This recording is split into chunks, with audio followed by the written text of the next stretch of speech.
Hey guys, and welcome back to my channel. Of course, this is my review on Married at First Sight, Season 9, Episode 11. Alright, let's start with new subscribers 1984 Reed and Liz Arnold.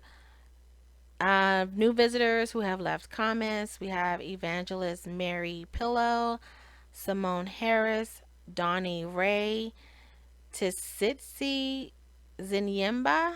Hope I pronounced that correctly. Please forgive me if I did not. Pamela Braxton Lee and Melinda Roberts. As always, you guys, thank you so much for subscribing, checking out my channel, and leaving comments so we can discuss the episodes. I love to read what you guys think about the episodes, and I love conversing with you all. And yeah, so again, thank you, thank you, thank you. All right, so let's jump into this episode. We are going to start with Jamie and Liz. Everyone out to the NASCAR racetrack just to race some cars, chill, have a good time, spend some time together as couples. Everyone showed up, but Iris and Keith, they were not able to make it. So everyone's getting out of their cars. Everyone's calm. They're greeting each other. As soon as Liz got out the car and she's like, NASCAR, yeah. I knew right then and there. Listen, I, okay. Remember when, I can't remember which episode, which review it was, when I was saying how I think Liz is on medication. Liz is either on medication or she needs it. And this episode kind of, I don't want to say justified because, of course, I have no idea. This is all alleged. This is just my take on her body language and just her behavior. But Liz just seems very erratic and just in her own world at times. So, anyway, she comes out. She Have you guys ever seen, whether you've seen it in real life, you have a family member, or you've seen it on TV and movies, how crackheads or how addicts act? Everyone else is calm and they're just there's a difference between a naturally hyper person, someone that's energetic, someone that's full of life, and someone that just took a hit. I don't know. Again, this is all alleged. Don't come for me. I'm just This is just my take on what I see with her from day one up until this episode. Okay.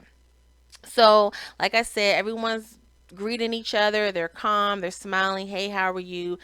She comes out bouncing, yeah, NASCAR. Okay, all right. So they all line up. They're waiting for the instructor. The instructor comes out. He's, of course, talking about what they're going to be doing, trying to give them instructions. And Liz just starts talking. She just starts talking and totally disregarding the instructor. She's talking and everyone's looking like, what is going on right now? Jamie, he's like, hey, he's trying to talk. Liz throwing up her arms like, "Ugh," like the instructor is bothering her, is interrupting her. He's still trying to talk and she's getting the attitude. She steady trying to tell her point, be the instructor, if you will. And then Jamie comes with, why don't you just shut up? Now, Liz's behavior. This is why I say something's not right. I would say by the age of what? Like, how old are you in the first grade? Five, six, seven? I don't know. By the first grade, okay, on average, the average kid at that time, no, because now you're in first grade, they're taught when the teacher is standing in front of the class or when the teacher is speaking, you are to be quiet and listen. Okay? You're not to be talking to your friends, you're not to be playing around. Your attention is on the teacher. They also know when parents are talking, and you guys, if your parents, or if not, if you've just been around little kids, we all know little kids, you could be talking in the middle of a conversation, they'll run up, oh, can I have this, I want that, or if something's wrong, they're coming up to you crying, whatever, right? Now, at any age, if something is wrong and there's an emergency, they're gonna come and it's like, hey, fire, like there's something wrong, I need your attention. I'm not talking about that. I'm saying when a child at a certain age, they're usually taught by a certain age, you respect people when they are talking. Okay, you do not interrupt. So, this is where I'm going with something is off with Liz. At that moment, it was like she was totally oblivious to what was going on around her. And it wasn't like she was talking. Let's say, you're in a class and you're having a conversation before the instructor comes in. Naturally, you might want to try to finish your conversation real quick, and the instructor's like, okay, can I have everyone's attention? And you stop. No, the instructor was talking and Liz interrupted him. And she continued to interrupt him and then had an attitude like he was bothering her. Something is not right. Something is not right because she was dead serious. Like, she honestly acted like she didn't see a problem with what she was doing. Now, not to say that Jamie, should have came at her like that, like telling her to shut up, but I get the frustration. He was embarrassed. I don't know if he knows something that we don't, but at that moment he was frustrated and he had already said, why don't you be quiet and let him talk. She wouldn't stop. So then he was resorted to, why don't you just shut up? So then her response is, you see, guys, you see how this is how he is to me all the time. He doesn't let me talk, and this is how he treats me. And everyone is standing there like so uncomfortable. Everyone's standing there like deer in headlights. They were so uncomfortable. It was very awkward. And then you have, who was it? I think it was Deanna and Matt and maybe Amber, when they were doing their little confessionals or little voiceovers, and they were saying how, they were shocked to see and hear how they were interacting, and how not so much of what Liz did. I'm pretty sure they had a problem with that too, but just they were mainly speaking on how Jamie reacted and how he was talking to her, and all of them were saying, it's none of my business. I don't want to get into it. Maybe that's just how they interact. So I'm minding my business. I can understand that to a degree. I mean, he didn't get physical with her, so I do think if he had gotten physical with her, or even started walking towards her and got in her face, maybe Greg or Matt would have just got in between and been like, "Hey, you guys, let's stop, move back, whatever." But they felt like they had no place to intervene at that moment. Okay, so everyone's getting prepared. They're getting in their suits. They're ready to race. Liz is in her feelings. She's pissed off. We later learn why, but at the moment, she's like, "Well, no one said anything. So I'm going to show them. I'm still upset. I'm not going to participate." And so she's acting like a spoiled brat. Everyone's having a good time. Jamie goes up to her and he's like, "Hey, how you doing?" Just kind of trying to just get over what had just happened earlier. He did say in the confessional that, he shouldn't have told her to shut up, but of course, he was frustrated. So it came off like Liz was okay. She's like, "I'm fine, how are you?" And he was like, "How are you?" I'm not good. So now we know she's not good. She's still upset about what happened earlier. So they're going back and forth, and one of the staff, I don't know, I guess someone at the racetrack was trying to get their attention, and she turns around and kind of go off on them like, wait, can you just wait a minute? Of course, Jamie gets upset again, and so that's where we left off with that. They were pissed off. So now they are at home the next day, and they're still, well, Liz is still upset. Dr. Coles was planned for her to come later on that day to meet with them, and they're pretty much not on the same page. So they're in the living room. Liz sits down. She's pissed, and Jamie, is like, "What's going on? What's the problem?" Basically, in other words, let's get it together before Dr. Coles come here.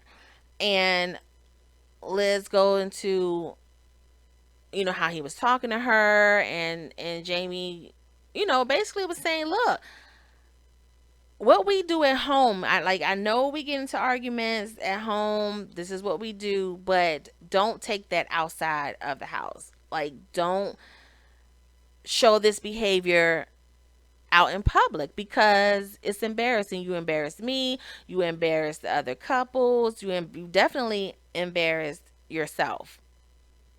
So stop doing it. Liz's whole thing was, well, you're talking about don't act out in public, but yet you were the one who told me to shut up in front of everyone. So it pretty much was like, you're being hypocritical. You're telling me not to act a certain way in public, yet you were the one who, I guess she considers it him starting it first with her. But I have to say, no, Liz, you were the one who started it, because your behavior, again, he should not have said shut up. But I guess he felt like there was nothing else to do. He had to shut it down because she was going to keep going. And who knows? She may have started arguing with the instructor. Anyway, so then Liz's problem was the fact that he treated her, he talked to her some type of way, and no one stepped in and said anything. Like, they all were just standing there, and no one bothered to intervene, and that bothered her, because then at this point she feels like she's by herself. No one is trying to protect her. No one saw anything wrong with how he was treating her. And he was like, look, you were embarrassing. She gets pissed. She jumps up, pushes the table. Stuff is falling off the table. She storms to the room, and she's like, I'm just sick of this. I'm so tired of this. I'm tired of feeling this way. I'm tired of being treated this way. And can I just say, her little puppies, her dogs, they are, I'm assuming by this time they're used to her behavior, because wouldn't most dogs like bark, or I don't know, like they're just so relaxed and chill. And I find it so funny that every time they have a blow up and Liz storms off, the dogs are chilling with Jamie. They're laying on him, and I guess they're like, look, we tired of the craziness. We gonna go with whoever is calm at the moment, because we don't have time for it. So she's just going off and just talking about how no one was there for her, and she's just sick of the whole thing. He's trying to talk, and like I've always said, Jamie has this very condescending way. It's almost like he get a kick out of seeing her out of control. And then he sits back, his legs crossed, and he's stroking the dogs, which I'm pretty sure he's doing to piss her off, like to highlight, yeah, your dog's over here with me. I'm just, because he likes to play mind games with her. Um, so anyway, Dr. Cole's come over, and Liz is over it. She's in the room. She's like, look, I'm not dealing with this. Y'all talk, whatever. Dr. Cole's and Jamie sit down. They're talking. And of course, he's, telling his side. And Dr. Coles is like, look, I really want her to come out because I don't want her to feel like we're talking about her. We all three of us need to be out here. So they go to the room. They open the door. Dr. Coles is like, hey, can you come out? I really want to talk to you. And Liz is like, look, I'm not coming out there if y'all gonna be jumping on me and pointing fingers at me. And Dr. Coles reassured her, no, that's not what this is about. I want to talk. I want to help you guys figure out a better way to communicate, get your point across without all the drama. So at this point, Liz looked like she has taken her meds and she's kind of calm. She kind of loopy. Like all of a sudden, she's like, okay, okay, I'm coming. But I'm telling you, as soon as y'all start ganging up on me, I'm out because I knows what I said or I knows what I did. And it's like, what? So Jamie turns and look at Dr. Cole's like, uh-oh. Like even he was shocked. Like, I don't even know what to do with this. I don't even know what she's talking about. And Dr. Coles is like, hold up. Did you just call me a B? I'm trying to keep it PG, you guys, so I won't get in trouble with YouTube. But she's like, did you just call me the B word? And Liz is like, huh? Oh, nah, nah, nah. That's just term I use. That's like a street term. But and this is why I say she's so up and down, like somebody that's taking something, because that had nothing to do with nothing. Like, what are you even talking about? So then she comes out, she's sitting down, everything is so funny, she's laughing, and Dr. Cole's is she took out the her little laptop, her iPad, whatever, her tablet, and she's showing them clips of how they have been communicating. And of course, it was when I think when Liz wanted to leave, and she was like, I'm gonna leave, and he's like, well, if you do, it's over. And they were just showing them that. And so they were talking about threatening each other with, as Dr. Cole said, the D word, basically saying, I'm done, divorce, whatever. And so Jamie called himself, what did he call himself, the Dun Police or something like that. So Liz just, oh, she just laughed. She just thought that was so funny. And again, it's like, what are you laughing at? Like, her behavior is just so strange. It's so odd during certain times. It's like, what was so funny about that? And he looked at her and he was like, oh, you found that funny? And she was like, ha ha, yeah, because you call yourself, the Dun Police. Which I didn't find humor in it. I mean, to each his own, but I didn't see anything funny. It was just like, you went from just going off,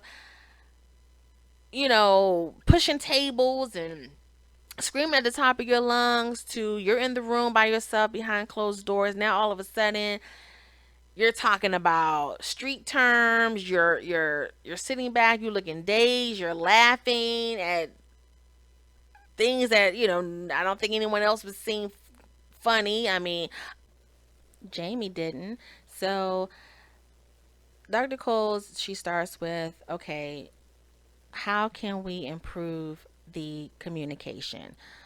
What are some ways we can communicate to reassure each other that we're okay, that everything is okay? So Liz was stating um, that when she states she's done with this, she doesn't want this, she's not referring to the actual marriage, that she is referring to the situation at hand, the argument, the drama at hand, is letting him know, I don't want this. I don't want to have this argument. I don't want to fight. I just want this part to be over. So Jamie, of course, he goes to sex, and Dr. Coles was asking him, okay, well, what is it about sex? Like, why is that so important to you? Why is that such a big deal? Why is that your go-to? And so Jamie goes into how he feels, sex is a way to bond on a different level that you don't with anyone else. And when Liz cuts it off, it makes him feel rejected, disconnected, like she's not interested. And which I understand where he's coming from with that, but at the same time, you know, and of course, this is not all men and all women, but a lot of times women, we're very emotional, where I think, in my opinion, men are more physical. You can have an argument and men would just be like, okay, argument over, let's have sex. Whereas women, we are in our emotions, we're trying to go over the conversation, go over the argument that just happened. We're trying to, because we want to feel emotionally connected. We want to feel like you're into us, you love us, you want us, you're there to care for us. And then the physical kind of naturally falls into that, right? Whereas men, and again, not all, whereas men, you being intimate right after an argument, or at any time, that's all, sometimes all the proof they need that everything is straight. Whereas women, we need sometimes a little bit more. And so I understand both sides. If you just went off on her, if you just belittled her, if you just called her a name, yeah, she's not feeling very sexy right now. She's not feeling very, connected to you. Like, you just dogged me out, and now I'm supposed to lay here and let you touch me. I'm supposed to please you.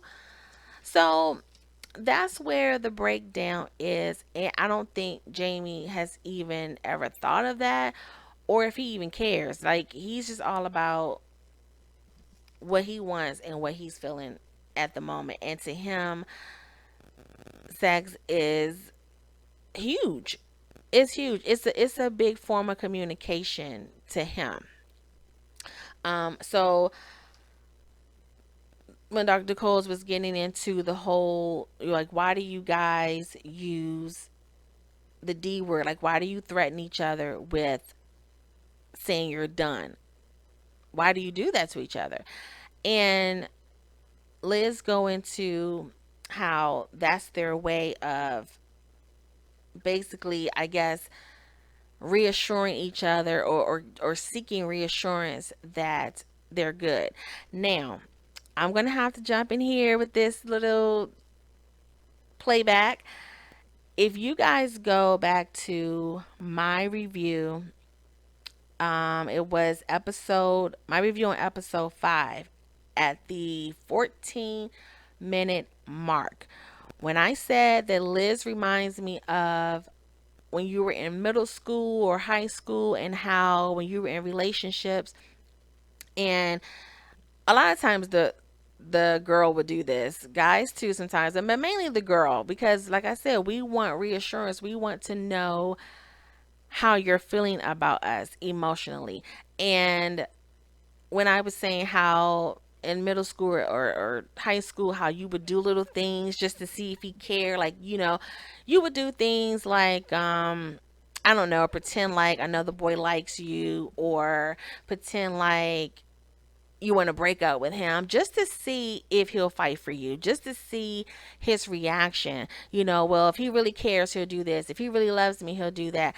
I coined that episode 5, and damn it if she did not confirm it in this episode. She basically said we do that to each other because we want the other person to be like, no, I want you, I don't want you to go, to make you feel wanted. So you're admitting to doing little things to get at him, to reassure yourself that he really is in this, that he really does want you.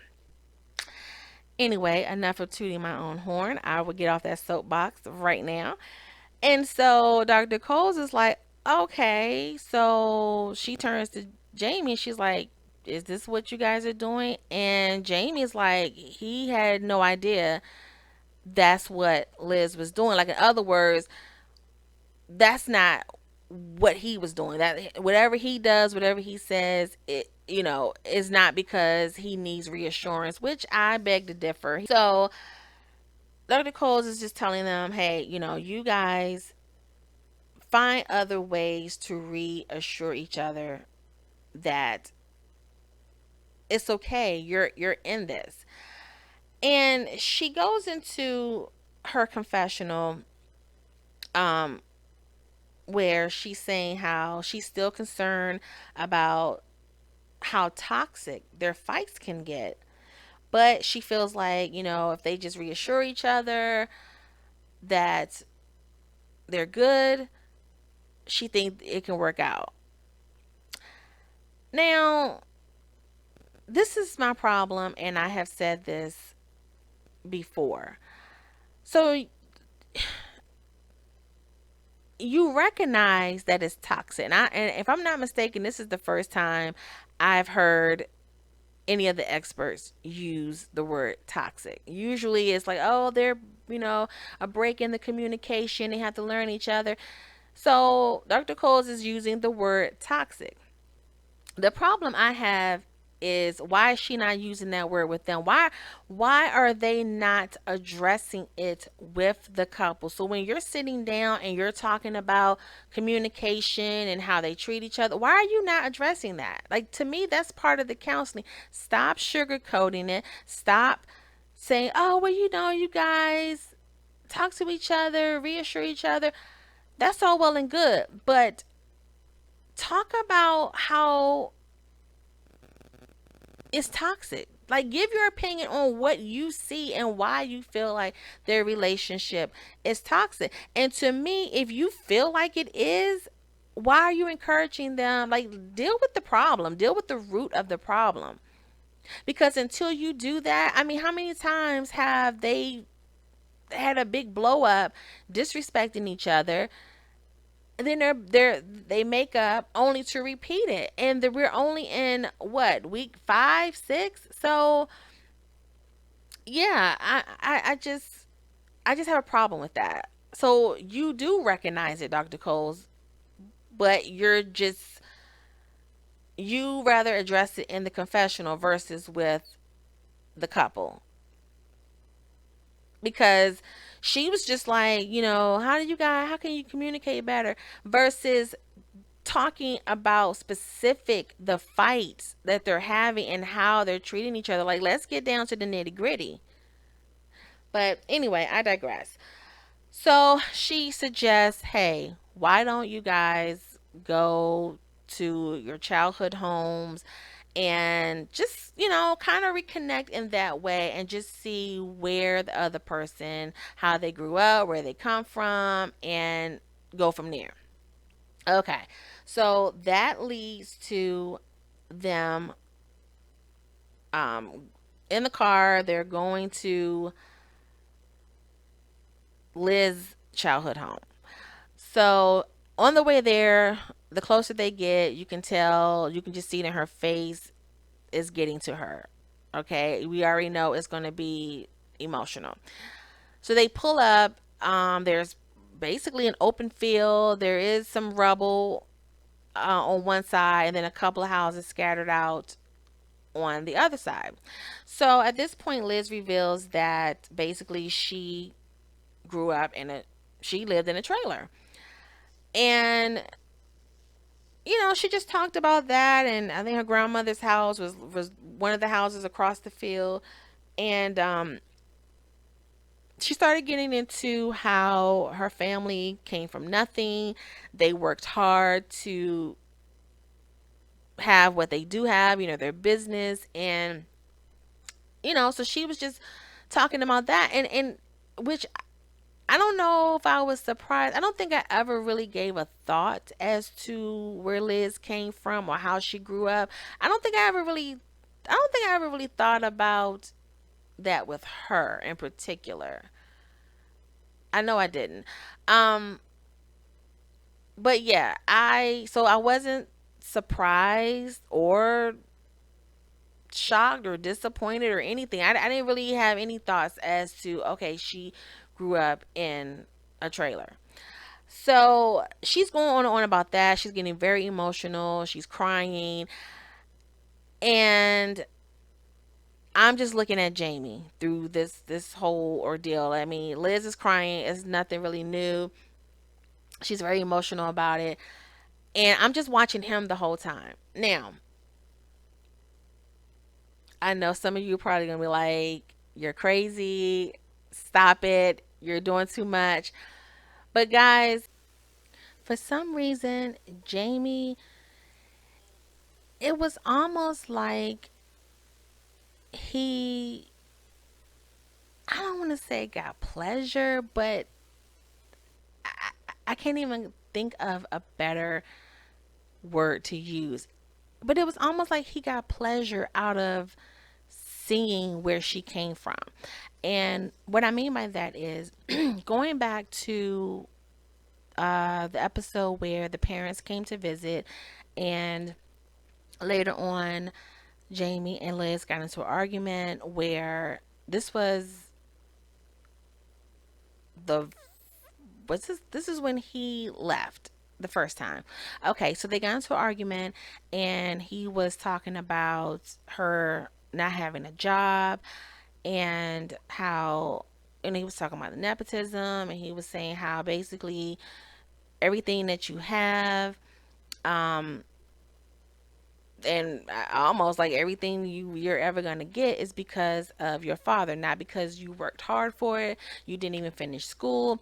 So it was kind of coming off, I don't know if jealousy is the right word, but it was kind of, remember when and I'm all over the place, you guys, I'm sorry.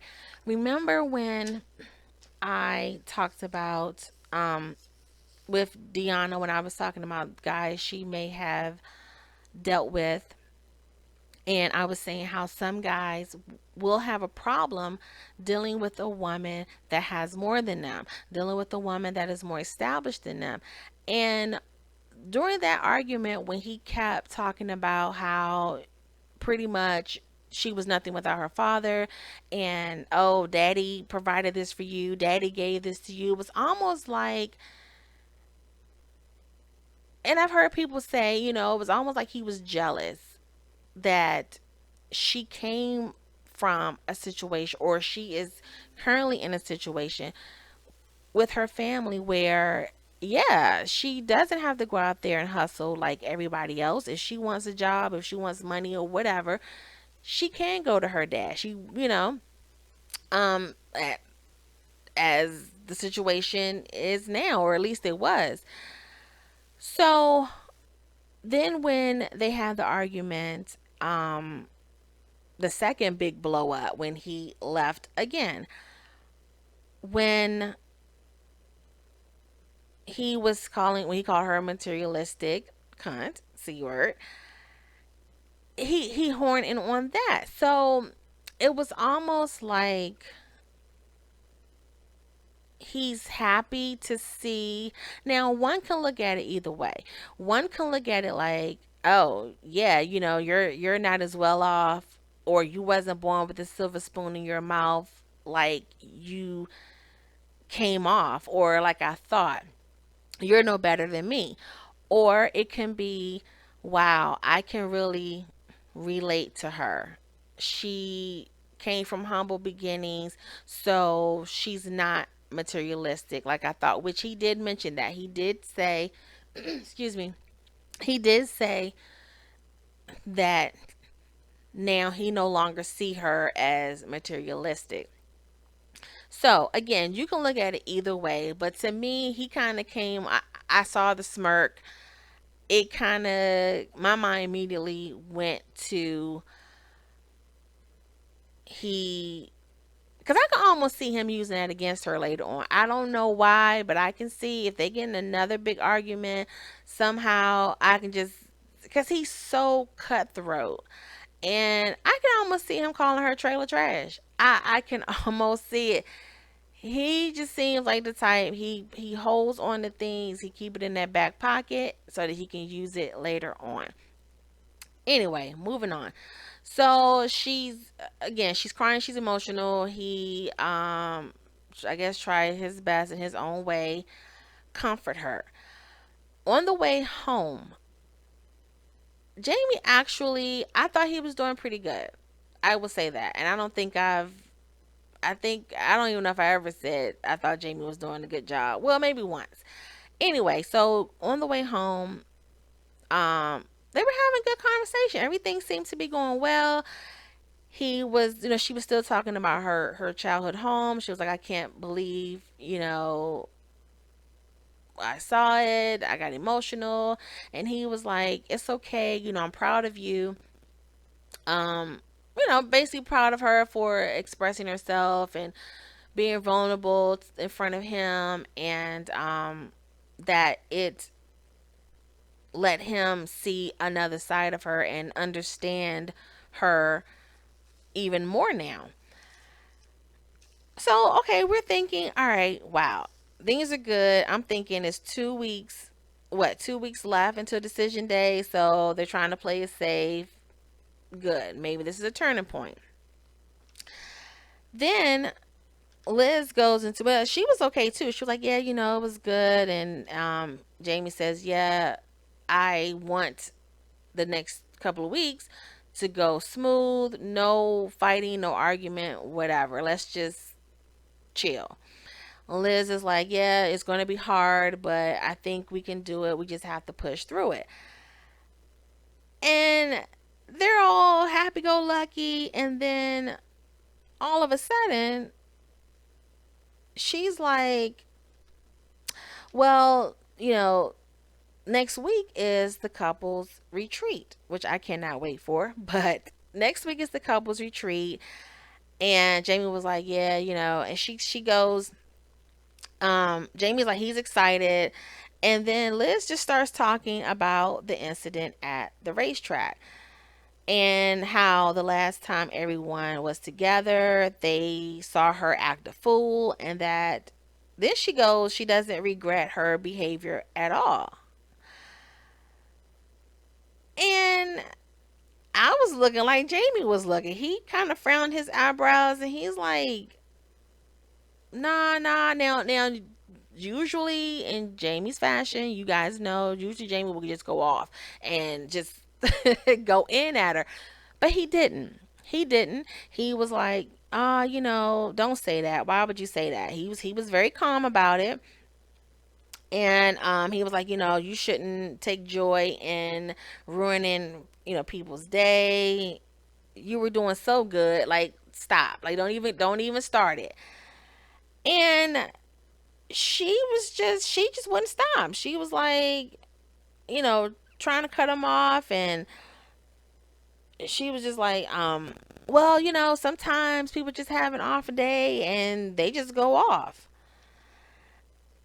And of course, Jamie is like, all right, she's trying to take it there, and but even still, he was kind of calm. But then they were going back and forth, and he was like, no, you need to grow up. Like, why would you think that's okay? Why do you think that's funny? Why would you, again, take joy in ruining people's day? Like, why is that okay in your head? And he tells her to grow up. Then she comes back. So they're just going back and forth. And she's just like, why can't you just be nice? Why can't we just be nice to each other? And he's like, well, you're the one that brought it up, which I will agree.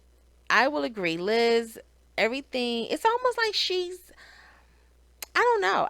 I don't know. I can't pinpoint it. I don't know if um her seeing her childhood home did something to her. I honestly cannot pinpoint what would make her ruin what seemingly a good day.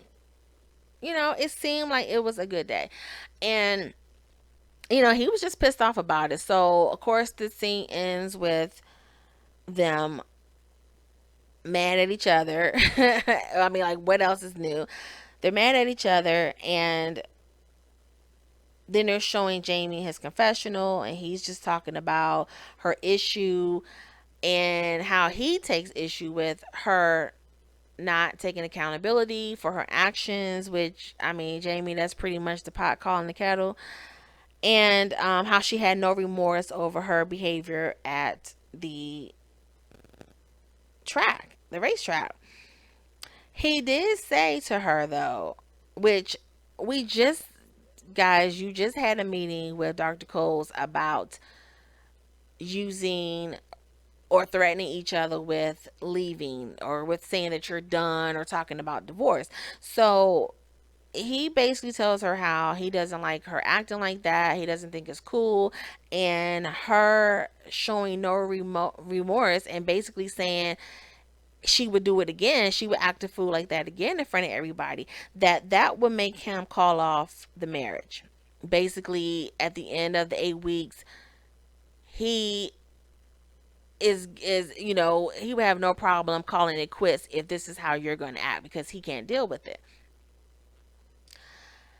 Anyway, so they end with she's facing the other way. They're pissed off at each other, and that's that with them.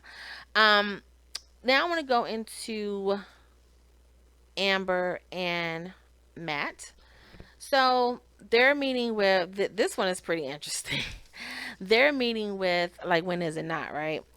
They're meeting with Dr. Coles, and Matt reveals that he has cut Amber off from sex.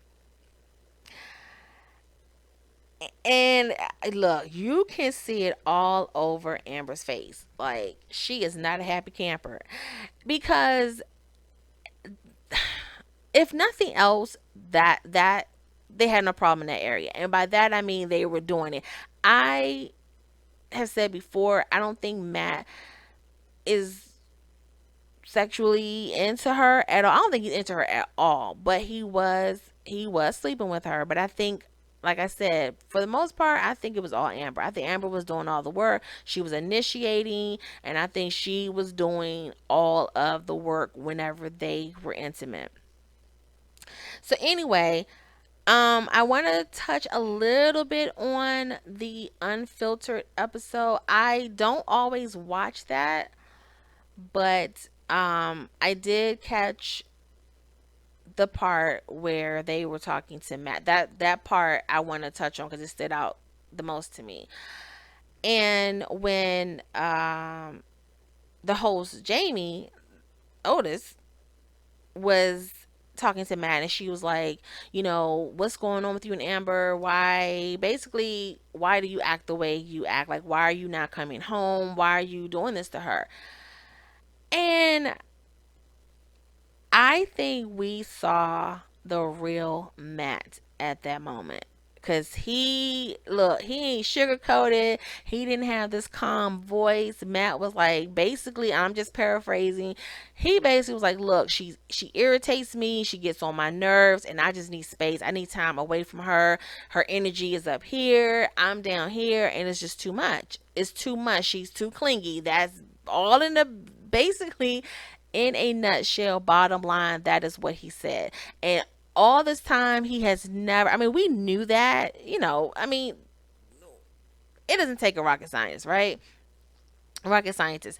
However, he has never said that. Matt has always kind of played it safe. I mean, his actions, him not coming home, it's a no brainer.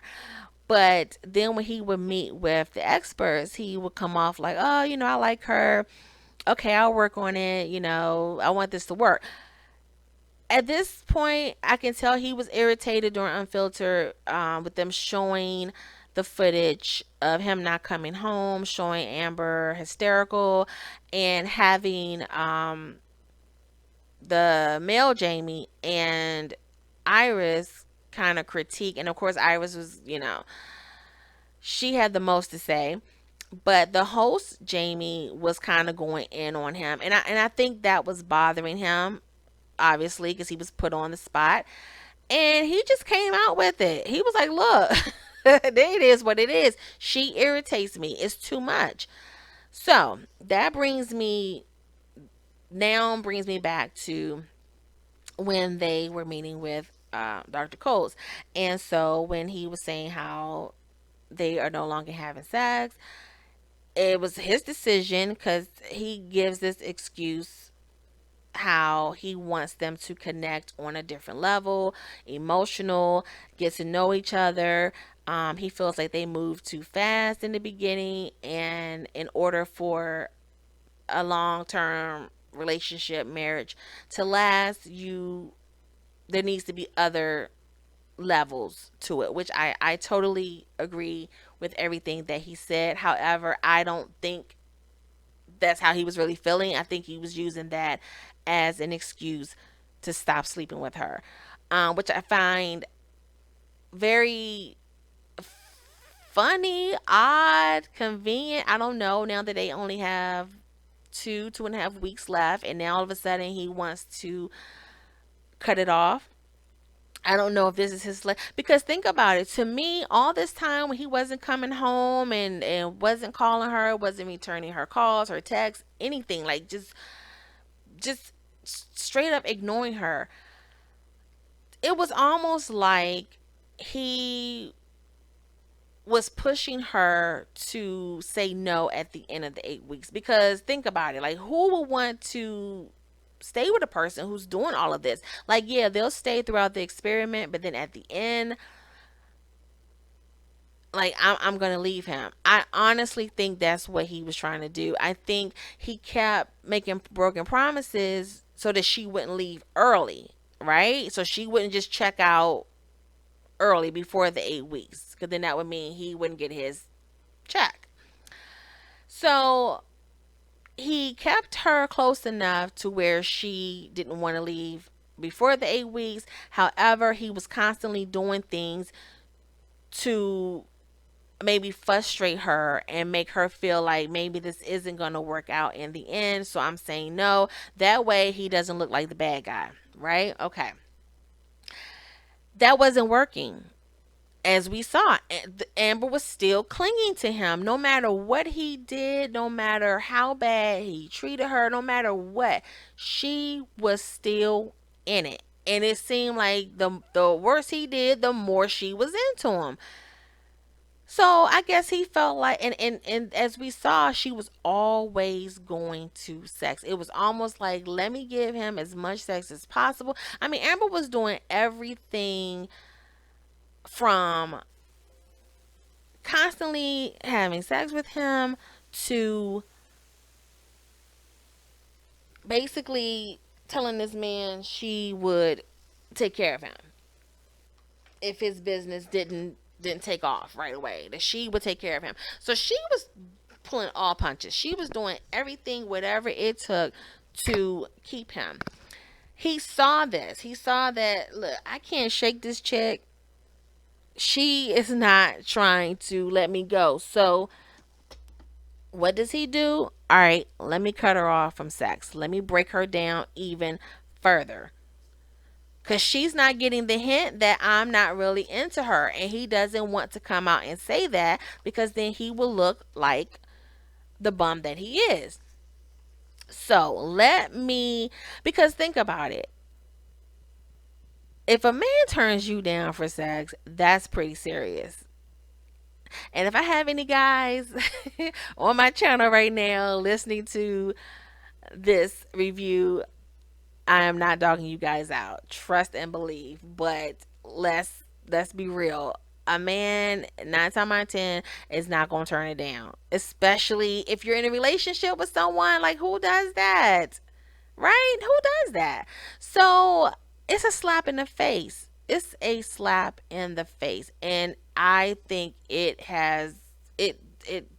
shocked her. I mean, when they were sitting there with Dr. Coles, Amber looked like somebody that was being held hostage. Like, she kept she it was funny because as he would talk, like she would glance over at him, but she was watching, she was looking and making eye contact with Dr. Coles, and it was almost like giving her the nonverbal, like this is not okay. Almost like she was kind of putting it out there, like, nah, he's not telling the truth. She looked like she was being held hostage and was trying to send eye signals like, please help me. So anyway, Dr. Coles was asking, she was like, oh, okay, you guys have decided to agreed to abstain from sex. And Amber was just like, she wasn't saying anything. She was kind of slightly shaking her head. And then Dr. Coles asked, okay, well, you're abstaining from sex, but are you showing, is there any type of affection going on? Kissing, hugging, cuddling, anything? Amber, instead of her instead of her answering, she turns to Matt. And he's like, nope, nothing. We not doing anything. I have cut it off. Like, he not hugging, kissing, touching, anything. So Dr. Coles goes into, okay, well, what are you doing differently now? What are you guys doing to connect on an emotional level? Since that, according to what you guys are saying, that seems to be what you need to work on. And Amber, she starts to answer the question, and she's like, by asking him questions about himself, little small things. And then Matt just jumps in, cuts her off, and he's like, well, then he apologizes for cutting her off. And she's like, oh no, it's okay, you're helping me out. And I'm thinking she's probably like, yeah, you're helping me out by lying because I can't do it like you can. you know, like her answer, you could tell she put no thought into it, because when she said, I asked him, I'm asking him questions about himself. Like, what? You guys have 2 weeks left in this experiment, and you're just now asking him questions? Like, it, you can just tell there was a disconnect. Like, they didn't practice how they were going to, you know, blend their answers together so it can look like they're on the same page and they're in agreement with what's going on, because clearly they're not. And clearly Amber was just, she just wasn't there. She wasn't there. So then Matt chimes in, and he's talking about how before, they were stressed, and that kind of came into play when they would spend time together. Um, it was bad because there was tension, there was pressure. And one thing that he said that I agree with a lot of things he was saying. As mentioned before, why he was saying these things, he may have a totally different motive, which it kind of comes off that way. However, I do agree with his key points. And one of them being how there's pressure to try and be this seasoned married couple, right? Basically being fake and acting like they've known each other forever.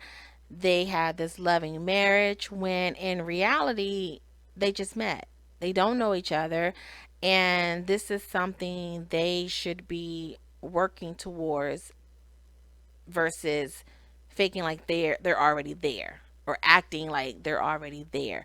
Um as he was saying that in the real world, if during the time frame that they had been married, had they just met and decided, hey, let's get to know each other, none of this would be going on right now. 9 times out of 10, they probably wouldn't have even been intimate yet. They would have been still getting to know each other, which in their case, I think they would have been. You see where he's going with this. On average, you would still be getting to know each other, even though you're legally married. Yes, you are, but you're still strangers. And so let's not force and cram everything into these 8 weeks and act like we're in love and basically playing the role. Okay, let's not play the role of this long-term married couple. We're not there yet. That's something we need to work towards. So I totally agree with him on that.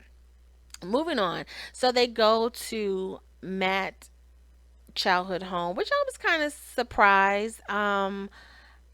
I don't know, maybe if because they've already spent time with Amber's family, it was kind of time to see where he came from, I guess, as much as possible, because as we know, Matt's family is not in the picture at all right now.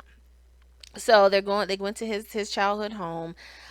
He gives her some insight into how it was growing up. He talks about his sister and how she used to tease him about his weight, and Amber was laughing and it was like, "Oh, did she call you marshmallow?" And he was like, "No, I wish she did compared to the things she did call me." Now we all know brothers and sisters or siblings, period. They tease each other, they fight, all of that. When he said it, he kind of said it in terms of there was some hurt behind it. I could be reading, I could be all wrong and reading into that, but he didn't really smile or laugh at that point. It was kind of like, yeah, I wish she did, versus some of the hurtful thing. He didn't say hurtful. I'm saying that, but that was the tone he used. That's how it came off to me. So he pointed out the treehouse and, was saying how his mom was upset when I guess the owners that ended up buying the house, apparently they had more than one. They tore down one. The mom was upset and all of that. Um, and he talked about where their rooms were, trying to kind of giving her the layout of the house. And Amber was just asking him questions, running off the questions. And so he was saying that hopefully, his family can get back on good terms again. And of course, they would never be a whole family again because the parents are divorced, but just back together on at least speaking terms. Um, which, is still, that whole family dynamic is still a mystery because in a previous episode, when Matt revealed that he left home at 16, but all this time up until that point he was talking about how he was very, very close to his family, his parents, and how they pretty much recently divorced. So it was kind of like you pretty much ran away and admitted to being homeless at 16. How that doesn't add up. But nonetheless, we have what Matt is giving us. We can come to our own conclusions. So now they're hiking, and Amber, she's just running off questions. Like, it's like Amber has a checklist in her head, and she is running through these questions. It's almost like, let me just hurry up and get through these questions so that we can finally say, we know each other, we have this emotional bond, so we can get back to sex. That's how it came off. It's so funny because it seemed like their roles are reversed. Usually it's the woman, like in Liz and Jamie case, where she's the one who's pulling back on sex and is like, hey, let's get to know each other. Usually it's the woman doing that, and it's the man that's like, oh, we can get to know each other while we're being intimate. So to see Amber in the kind of male role and Matt being in the female role, usually, um, it's just funny. And she, like I said, Amber is tomboyish anyway, so that makes it even, more like, wow, look at her. Um, yeah, so they're up there on the rock, and they're at the top of the hike, and they sit down, they're talking about how they're feeling, how they this feels good, trying to get to know each other and have that emotional connection. So Matt is like, he's looking forward to building a relationship, taking it one day at a time. Now, one day at a time? Are you talking about up until decision day, which we're what, 2 weeks away? Or are you saying you're in this for the long haul and you just want to take your time? Because to me, now, okay, let me say this. I personally, you guys know how I feel about Matt. I have been vocal about it in all my reviews since the very beginning, how I felt like Matt was up to no good. As far as decision day, I would not be surprised if Matt says he wants to stay together. I will not. I will not. Because Matt does not want to come off as the bad guy. Yes, we have seen everything he has done. But see, if you notice, Matt, he does his dirt, but then he tries to recover. So back to when I was saying when he met with Pastor Cal in the last episode, when he stayed out for 2 days, and Pastor Cal was like, "Look, are you seeing someone else? Is there another woman?" Matt never answered that. So you guys have to look at it like, if he's ever questioned or if he's ever accused of lying, he did not lie. Matt can very well say, "No, I didn't lie. I did not tell you there was another woman." So you have to look at how he maneuvered through this entire experiment. In the beginning, it did not seem from day one he was attracted to her. From day one, Amber was all over him. They were having sex. Maybe he, being a man, hey, I want it. I want some. She's giving it. I'm gonna take it. And then Amber started to irritate him. He realized, hey, I wasn't attracted to her, but let's just see where this goes. Maybe, okay? But then Amber is just too much. She's getting under his skin. He already doesn't like her, and now she's just being over the top, which is irritating him to the point where now he doesn't even care to hide it. He's hanging out all night. He doesn't even attempt to give her a valid reason. He doesn't care about her feelings. He knows what this is doing to her. I mean, from day one with them moving in together, he was in a separate bathroom. Like he was setting the tone from the very beginning. Make no mistake about that. He was setting the tone from the very beginning that he did not want to rush into anything, that he wanted his separate space. They pretty much were roommates with benefits. That's exactly what they were. And now they are the epitome, the definition of roommates. They are not having sex, they're just living together. So now that they're closer to decision day and everything that he has done thus far, messing up and then coming back, getting back into her good graces, telling the experts what they want to hear, now they're towards the end and he is cutting her off from sex. So to me, he is setting it up. Now he's coming with this whole, oh, I want this emotional bond. I feel like this is what we need to build a long lasting relationship. He's setting the tone. I really want this to work. Now, if he at the end says no, trust me, he's going to come off with, we jumped in it too fast. We didn't get to know each other on an emotional level in the beginning. And when we finally decided to do so, I feel like it's kind of too late and things are just not working. We're not clicking. We're not compatible. Either he's going to come with that excuse, or he's going to say, I'm willing to stay with her to work it out. And then he's going to divorce her once the show is off. But trust and believe, Matt is setting it all up so that he does not look like the bad guy. Because think about it. We're all questioning it. I'm sure everyone is questioning it. If you're not into her and you're not really into this marriage, why are you still sleeping with her? That is why he's cutting it off, because the question is out there. Matt is a classic BSer. He really is. He's an F boy, BSer, whatever you want to call it. He is cutting it off because he knows how bad it looks that he is continuing to sleep with this woman, even though it's obvious he's not into her. So let me cut it off right now so that I don't look like the bad guy. I see you, Matt. I see you. All right. So who do we have? Iris and Keith.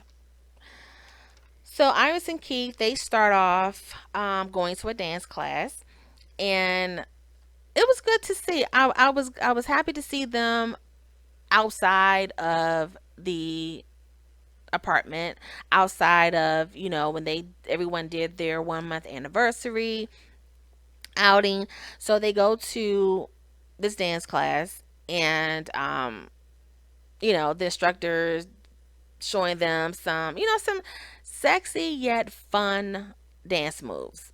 It wasn't meant to be, dirty dancing, but at the same time, get close, get up on each other, and have fun. Iris seemed a little awkward in the beginning. They both were kind of like their rhythm was all over the place, but nonetheless, she got the hang of it a little. They seemed to be having fun. Keith was enjoying himself. Of course, he was talking about like, look, my wife got some moves, and I don't know if she's ready for sex, but he was happy with what was going on, and how she was opening herself up to him. They meet with Dr. Coles, and they were talking about the communication, and showing she showed them clips of, as she did with everyone, showed them clips of them playing the fishbowl game. And you can clearly see, this is what I was talking about in my last review when I mentioned how Iris went from 1 to 50. We're not going to say 100 because she's not there yet. 1 to 50 in a matter, like, just like that. Like, you saw how she was acting during the fishbowl game, where she couldn't even look at him. She drops her head, she's stuttering, she's so uncomfortable, or she's coming off like she's uncomfortable with the questions that they were pulling out of the fishbowl. So, Dr. Coles was asking her, was pointing out how she seemed very uncomfortable, and was asking her, how was she feeling, what was she going through, what was her thoughts at that time. And she was trying to explain, but then Keith, he comes in, and he's like, um well, when during the game, when Keith pretty much was answering the questions for Iris, the fishbowl questions, and he was saying how, when I think the question was, how would you want to initiate sex, or how would you want it to start? And yeah, that's when Iris was just, she pretty much, she was almost visibly shaking, okay? And she was like, I don't know, I guess start down. I don't know what to do. And then he comes in, and he's like, okay, well, I I prefer you initiate it, like whatever your comfort level is. Like, I'm following your lead, you know. And then he said, or if you're not okay with that, if you basically communicate to me that you're ready, I would take the lead. And so he was communicating with her, and I feel like throughout this entire time up until this point, um, he has, to me, has always shown her that he's patient, and he is waiting on her. He's following her lead. Whenever she's comfortable, whenever she's ready, just let him know, and he will work with her. So, so Dr. Cole is like, okay, you pretty much like saved the day. You kind of eased her into that, and spoke up when she seemed to be stuck with answering um the questions. So then she tried to talk about, different ways to break the ice and work more on intimacy. Of course, it doesn't have to be sexual in nature. And then that's when she suggests sharing a childhood secret, as well as, go to your childhood home. The same thing. Everyone has the same assignment, right? And fast forwarding.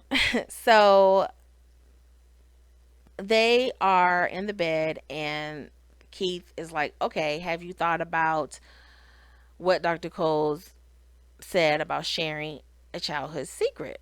Iris is like, yeah, I've thought about it. I have one. And she's looking all, guys, at this point, I'm like, oh my God, we're about to know. Because honestly, to me, all of this time up to this point, we really don't know much about Keith or Iris.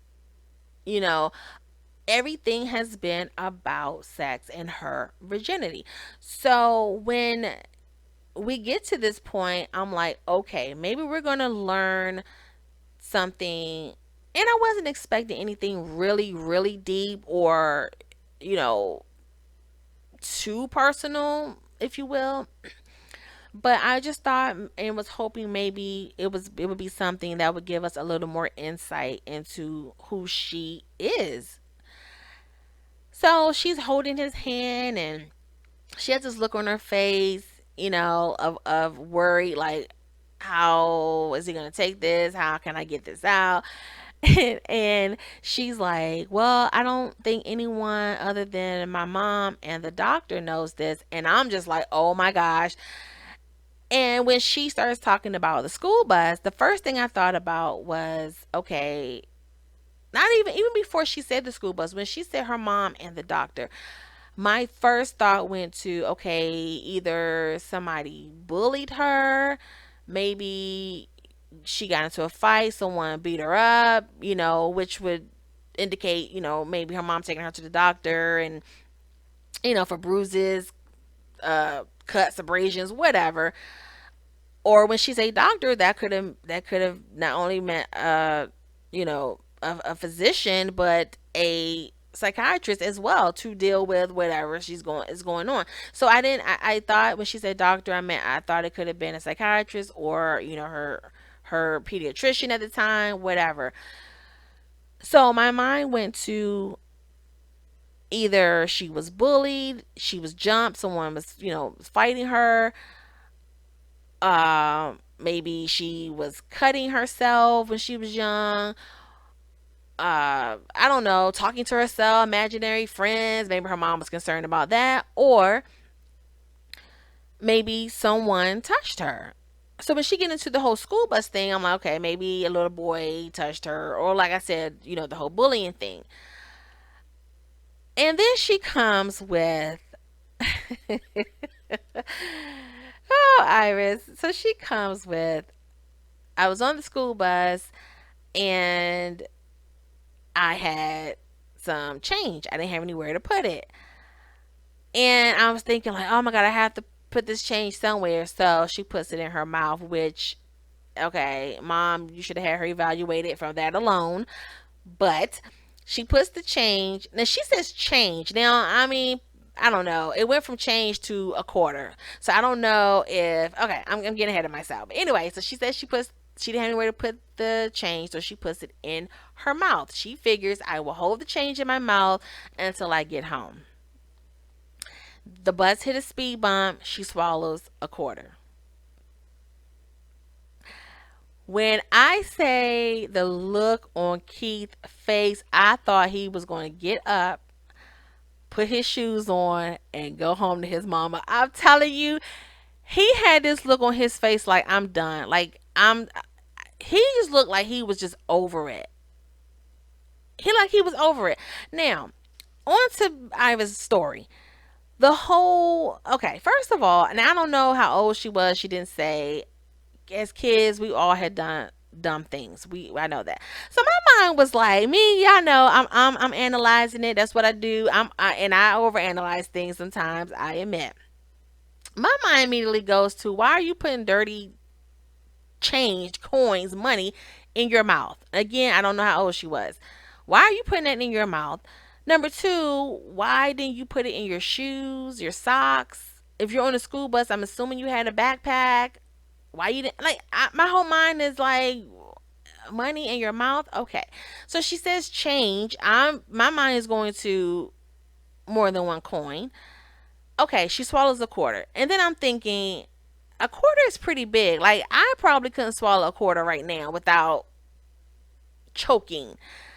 As a kid, so I'm like, how the hell did she swallow a quarter? So yeah, I'm thinking about all of this. I'm hearing and I'm listening to people say things, and my mind at the same time is all over the place, trying to make sense out of what they're saying. So nonetheless, she says that Keith is, as you could tell, he's done. He's over it. He's just like, whatever. He rolls over, turn the lights off, and it's like, then his confessional, he's like, I don't know if she's taking it seriously. And I can understand how he feels, because it did kind of sort of come off like she was just coming up with whatever. I mean, I don't think she was I hope she wouldn't lie, knowing her mom is watching this and she's coming up with this story saying, I don't know. I don't necessarily think she totally lied about this story. I just think that she didn't want to reveal anything else. She didn't want to get too deep, and so she just gave him this story, whether it's true or not. And so I think that's where he felt like, come on now, you're 27 years old. This is, I mean, from you being a toddler to the point where, you're aware of your surroundings up until teenage years, and this is what you came up with, this is what you're giving me. I'm thinking that's how he was feeling, and that's what I gather from his face and what he was saying in his confessional. So they go to his childhood home, and his parents are there. They greet each other, whatever.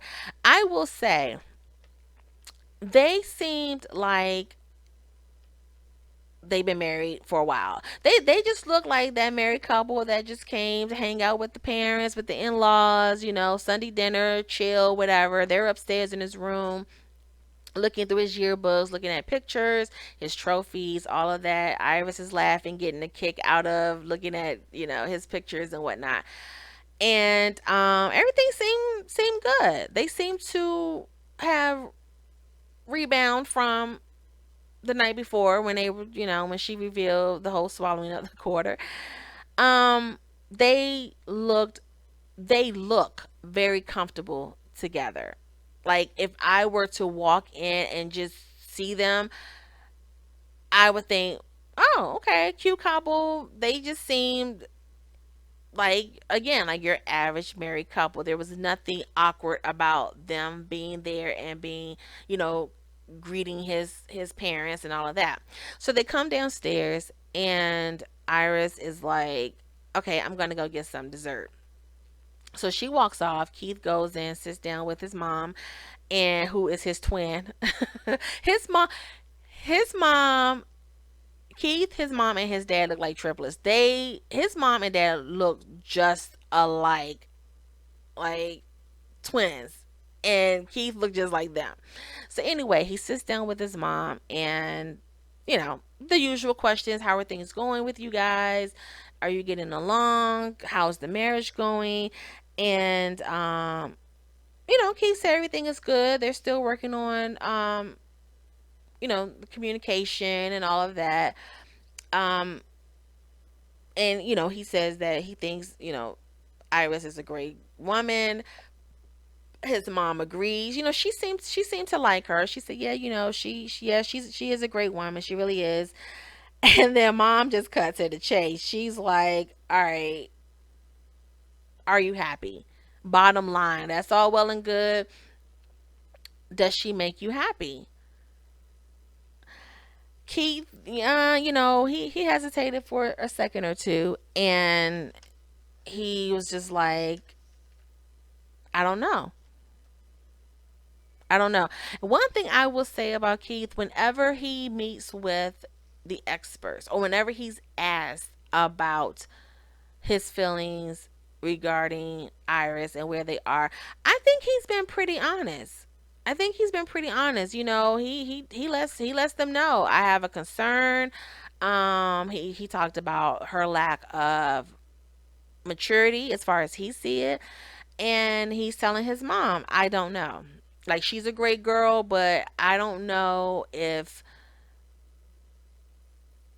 her greatness is making me happy. If you know what I mean, like they could be cool and hanging out, but that doesn't necessarily mean that he's a happy husband. Pretty like that. So his mom is like, well, look, I want you to be happy, as any mom would want. I want you to be happy. At the end of the day, that's most important. And Keith is like, yeah, I hear you. So I don't know what to really take of that. Like I said, I feel like whenever he's asked, I do think he's honest with how he feels about Iris. I do think he likes her. Um, and again, I don't think it's necessarily because they're not having sex. I think it's just her behavior about everything. When he talks about the maturity. But anyway, um, on to Deanna and Greg.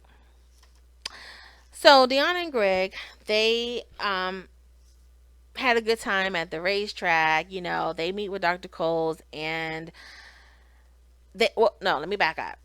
They actually had to sit down before Dr. Coles came over. All right, I'm getting ahead of myself. So they sitting down, and Greg is he's trying to have this heart to heart, and he's asking her. He's like, what are your likes, your dislikes? Let's talk about our differences.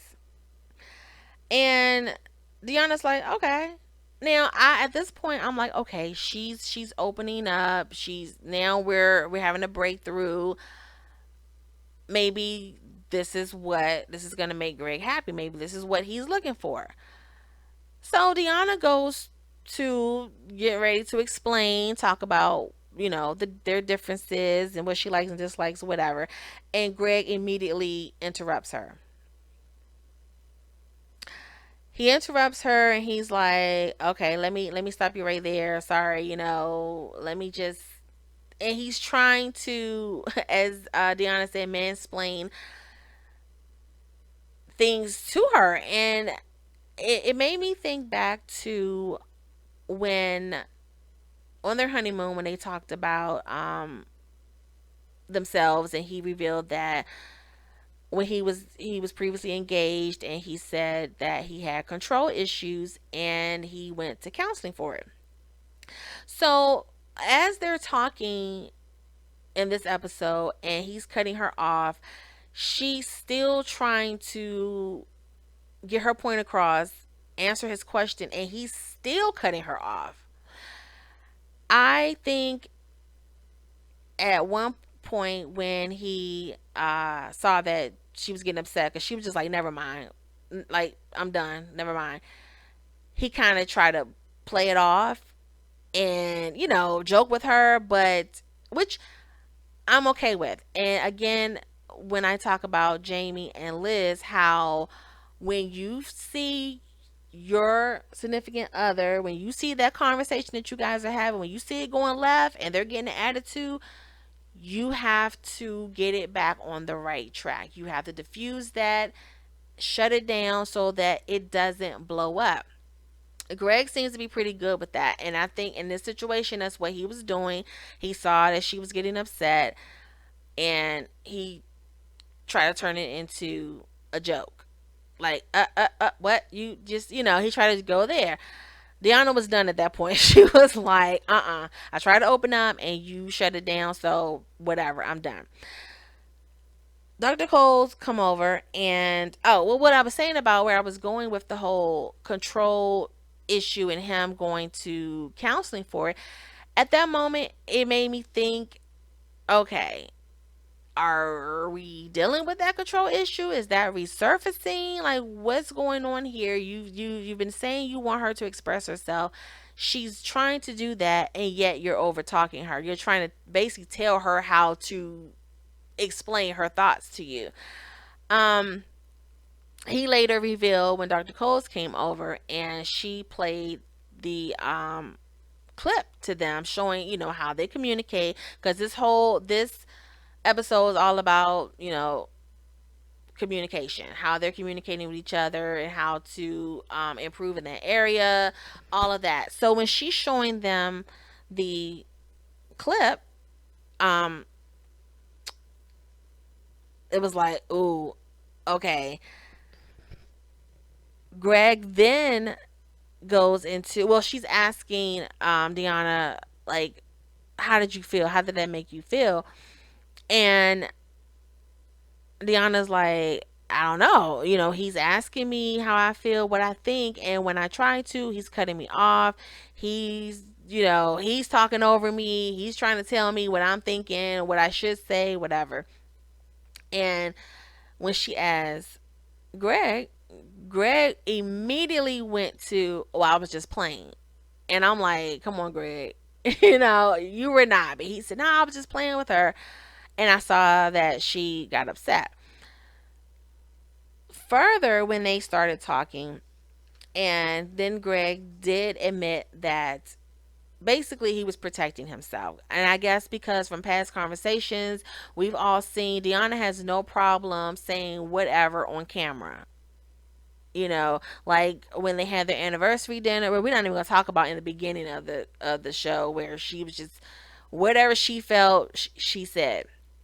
But most recently, when they were at their anniversary dinner, and she was telling him how she didn't like him touching her butt, how he plays too much. So anything, I mean, she has evolved to expressing herself, telling him how she likes him and all of that. She did that when they were playing the card game on the bed. But she has no problem when it comes to pointing out the negatives. So when he finally reveals and admit that he was protecting himself because he just wanted her to point out the differences but put a positive spin on it. Like, in other words, don't do what you've been doing. Don't don't put me on blast and put too much out there with the negatives. So yeah, so he revealed that, yeah, he was in the beginning, he was trying to protect himself. And like I said, I think when he saw that she was getting upset, he tried to make it a joke. So anyway, Dr. Coles was saying that, you know I understand you're trying to protect yourself, but at the same time, you cutting her off, you're basically sending a message that you don't want to hear what she has to say. And I'm looking at it like, not only does he not, it's not that he don't want to hear what she has to say, he just wants to control what she has to say. And I don't know if it's so much of him just trying to control her, period.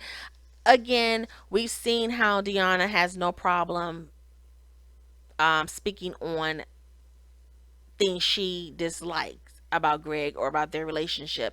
And I just think he was trying to stop her before she gets started on that. So I didn't have a problem with him saying, okay, let's talk about the differences, but then talk about how we work together. Like, put a spin on it. I didn't like how he was cutting her off. That I didn't like, and I think he could have done that a better way. So yeah, I see what he was trying to do, but I didn't like the way he was doing it. Okay. So anyway, he agreed, you know, not to do that, cut her off, hear her out. She agreed to, once again, um, express how she feel. If you ask me a question, let me answer it. Because she's like, you ask me a question and then you're talking over me, I'ma shut down. Anyway, so they go to, so of course Dr. Cole's with all the other couples. She's like, all right, go to your childhood home and get to know each other on that level. Get a little deeper. Learn something about your significant other past, right? Okay, so this is where I have some questions. Like, when do I not have questions? But I had some questions with this, where they went. They hop in the car and they ended up at this, I guess it was like a little, it was like a park slash creek. Um, Deanna, at this point, once they sit down, she is like, "Yeah, this is where I've taken prom pictures for two proms." And Greg is looking like, "Two proms?" And she was like, "Yeah, my ex, he went to a different school, and so we had two different proms, and here is where we took our pictures." Now, let me stop there. I have to say, I was surprised that Deanna took Greg to this place. And here's why. Number one, up until this point, she has not given much information about her past relationship with this um I would say real relationship, her first love, okay? She just basically said, she was in love, she thought that was it, and he hurt her, and it just made her shut down. Okay, this is what we've been hearing all this time. And I have been saying I do not buy it, because you're saying what went on between you and this guy has made you shut down. It has made you not want to open up. It's made you not want to trust. It's made you not want to love or have anyone love you. To me, it totally contradicts what you later say when you're talking about your situationships. Now, in the beginning, when she says, I've been single, been by myself for 10 years. Shocker. I think everybody was like, whoa, wait a minute, including Greg. He was like, wait, 10 years? It was shocking. And when she said, because of that relationship, and I'm like, whoa, this dude really did a number on her, mixed in with a little bit of her coping mechanism. But okay, she decided to work on herself, get her degrees, get her house, travel. Kudos. Good for you. Work on you. Then she later reveals, because think about it now. Okay. She later reveals, well, I've had situationships, which is, in other words, she friends with benefits. She knows she didn't have serious relationships during this 10-year span, but she had friends with benefits. She had guys that she dated and they slept together. She was having sex with them. So now she's married, and it's like, I've shut down. I can't, it's so hard for me to trust, so hard for me to love, so hard to have someone love me, so hard for me to express myself, all of this. Everything she has said. And guys, I'm so up, down, round and around with Deanna, because I like them together. I think they look good together. I actually want them to work, and I actually think they can work. But Deanna has to be honest and just be keep it real. And again, all of this is just my perception. For all I know, she could be 100% telling the truth, but I don't believe it. The reason why I don't believe it is, again, it's like she's giving us pieces, and they're not fitting together. They're not fitting together. So you bring him to this place, basically, that reminds you of your ex. Now, I would not have had a problem with that if she took him there as a way of, I brought you here. This is where, this holds memories with my ex, the person that I was in love with, the person that hurt me, the person that has caused me to shut down. I brought you here because that's my past. I want to let it go. I want to heal from that. You are my future. And I wanted to bring the two together to release it and to move on. Had she said that or anything close to that, it would have made perfect sense to bring him to that location. Now, that could have been her intent and she just didn't say it. But so they're there. They're sitting there. They're getting ready to have picnic, whatever. And when she mentions that this is where I took pictures, prom pictures with my ex. Of course, Greg has questions because Greg feels like, oh shoot, okay, now she's talking, she's opening up. Let me come with the questions, which I'm glad he did. So Greg comes with, okay, is this the ex that you were serious with? That you and she was like, yeah. Greg without any hesitation, he was like, okay, so how did he hurt you? Because I guess if Greg is thinking how I think, he's thinking you're saying this caused you to shut down, yet you've been with other dudes. And let me say, not only was she having sexual relationships with other guys, Deanna admitted she wanted these relationships to work or these situationships to work. They just didn't. So let it, that's why I say it's not adding up, because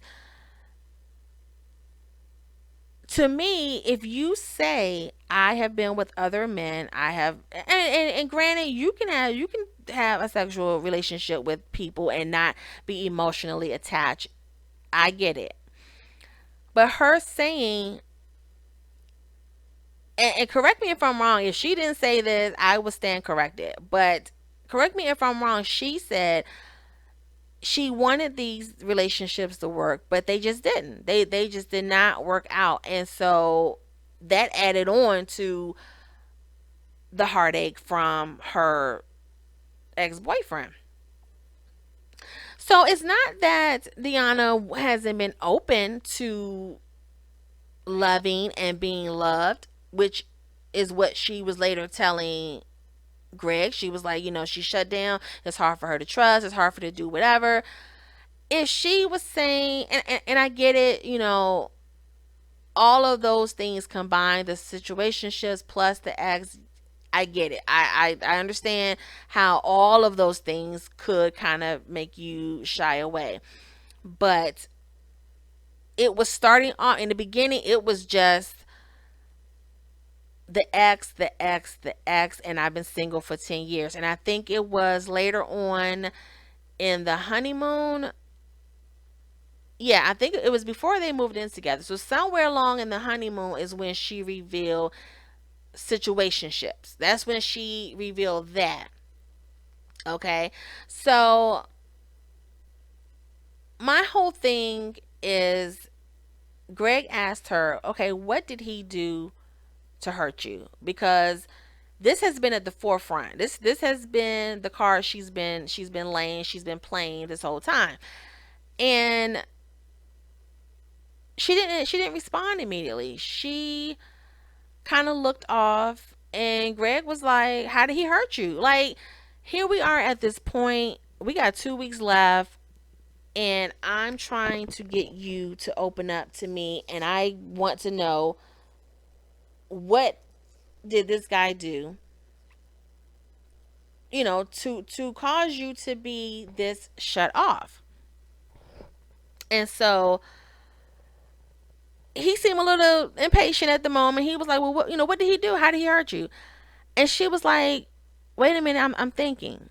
That right there, listen, I know, I don't, I know we all register things differently, but this man has hurt you to the point where it messed you up for 10 years, and this got you to the point where you don't know how to express yourself, so called, because again, when she's talking about, well, it's hard for me to express myself, you have had no problem up until you guys moved in together. You had no problem expressing yourself. So again, that's a contradiction that I saw during this show, all these episodes. So, it's like she's like, I'm thinking. And he's like, oh, excuse me. He looks up, he's like, excuse me. So she rolls her eyes, and then she's like, okay, well, we were together in high school, they did the whole prom, whatever. Um, they go off to college. They go off to different colleges, therefore they are now in a long distance relationship, and they just started being cold to one another and they broke up. And I'm just sitting there. I'm like, okay, she's taking a deep breath because now she's about to come with some.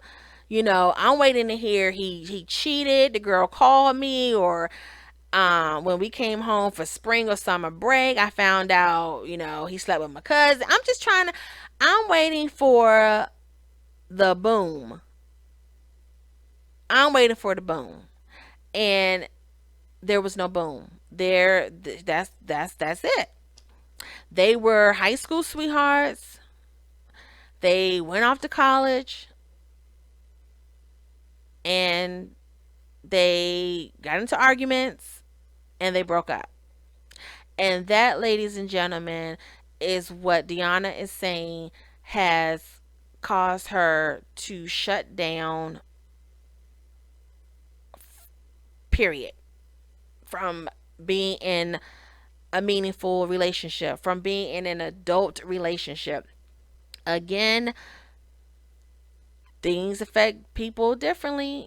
Some people can be something can happen to them in their childhood and they're traumatized for life. I mean, who am I to say that one situation is more traumatizing than the other? I don't want to come off like that, but I have to point out the what I consider to be contradiction with her behavior and with things that she has said. Anyway, so Greg is looking like, okay. He's probably thinking like, really, this is it. Um. Anyway, so she says she wants to move on, and she did say, he was like, well, how are you gonna do that? And she's like, with you. So yeah, I guess she in a roundabout way, she brought him to her past to move on with the future, yada yada. Okay. Um. So later on, it's her birthday, and Greg has set this whole thing up. She loves to play golf, so he took her to her favorite spot. He invited her friends and her family. It was really cute, really thoughtful. They get there, she's excited to see everyone, and of course, being Deanna, she goes into. I noticed she, like I said, when she goes into that baby talk, and she sees her friends and family, and she goes into that little baby talk, which I mean, by now it's like whatever. They seem to have a good time. Everybody's getting along, smiling. Deanna, sister, says, her and Greg have been texting each other, and I guess up to the point about the party and everything. And they're having a good time. Greg can't golf to save his life, so they're all, they're joking, making light of it. He's laughing at himself. He's praising her in his confessional, like, oh, my wife looked good, her form and all of this. He just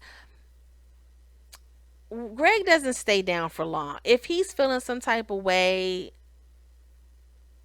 he has that moment. He does his confessionals. Um, he expresses to her, and he moves on. And I like that, and that's what you're supposed to do. Because if you waddle in it and you're constantly bringing it up and resurfacing, it can cause problems. So she seemed very happy. She was surprised. Um, you could tell it meant a lot to her to have her friends and family, and for him to pull it off. He comes out with the cake, and it's funny because my husband was like, see, he came with the cake. He came with the real cake, and she gave him a birthday cookie. Just joking. It's talking about the differences in what she did for him, what he did for her. But at the end of the day, they had a good time. They just like Keith and Iris, to me, they seem it kind of came off natural. They just seem to have a good time. I mean, they wasn't like up under each other. Um, which you don't have to be. Just because you're together, it doesn't mean you have to be sitting next to each other and hugging and PDA the whole time. But at the end, they were arm in arm, and she was thanking everyone for coming out. So yeah, that is my take on everybody, all the situations in this episode. Again, I like Deanna and Greg together. I just hopefully they're past everything. Now that Deanna has revealed what happened with her and her ex that caused her so much pain. I mean, and who knows? When she was saying they were cold to each other, maybe he was cussing her out and calling her the B word. I don't know. Whatever it is, Greg didn't dig any further. He took what she said, and they are moving forward. So whatever it is, regardless of what I view as contradiction and holes in her stories and all of that, regardless of all of that, Greg seemed to be in a good place. They seem to be, or he think they're in a good place. Deanna seems to be, just from this episode, um, coming around. So I will say, I hope they work, regardless of my thoughts on what she has been doing and saying up until this point. There you have it, you guys. Thank you so much for hanging in there with me. Please leave your comments below so that we can talk about this episode. Let me know what you guys think. Until next time, take care.